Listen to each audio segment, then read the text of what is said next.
Now, if you have a look at the results of Islamic finance, you will see that capital market requirements, the sukuk, are pretty much there. If you have a look at the asset management requirement, they are satisfied.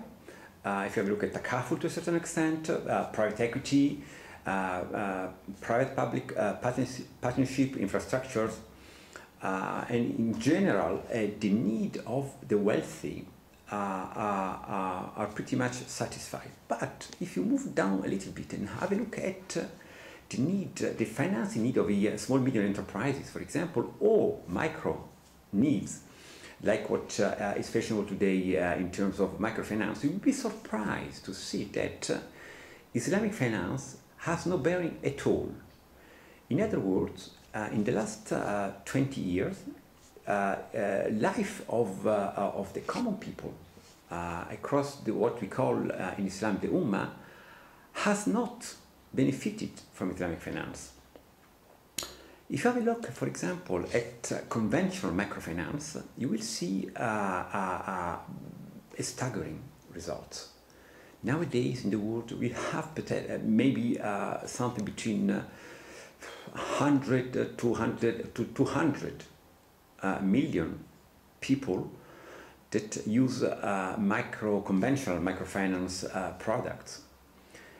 And even in Muslim countries, conventional microfinance is accepted, at least to a certain extent, as a means of financing.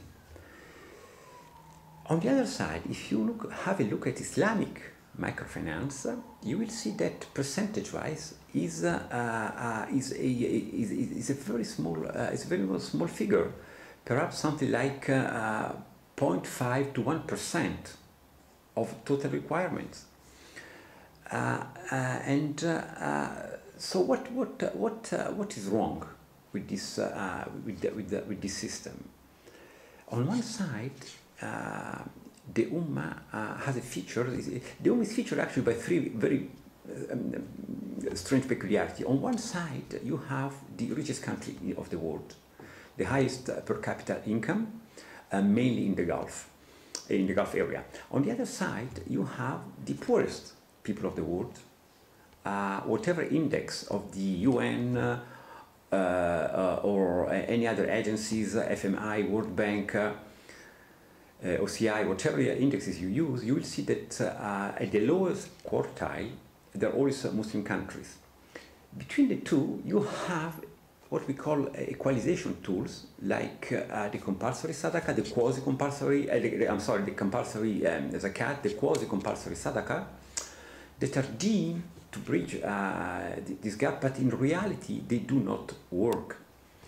So it's quite clear, it's quite evident that a new approach to disbursing what I would call empowering finance is needed. Until now, the model has been for Islamic microfinance institution to mimicking their conventional cousin.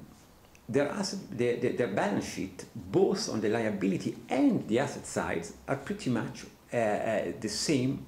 The same balance sheet, the same structure. They have the same structure than the balance sheet used by conventional. And this is in spite of the fact that in Islam we have a wide array of instruments that can be used to provide financing. And those instruments are traditionally accepted. I refer to waqf, awqaf. I refer to cash waqf, or cash awqaf. And of course I refer to zakat and sadaqah. So in my opinion, we should move away from this standard approach to disbursing finance, and move to a new balance sheet that should see on the liability side equity capital, so capital that does not require a fixed return, awqaf money, awqaf fund, zakat, sadaqah, the proactive use of micro-takaful policy, for example, for to ensure the life of the people that receive financing, what we call credit life. And on the asset side, the use of loss and profit instruments like musharaka, mudaraba, or perhaps ijara. So we need a total overhaul of the structures of distributing Islamic, empowering finance in a proper Islamic way.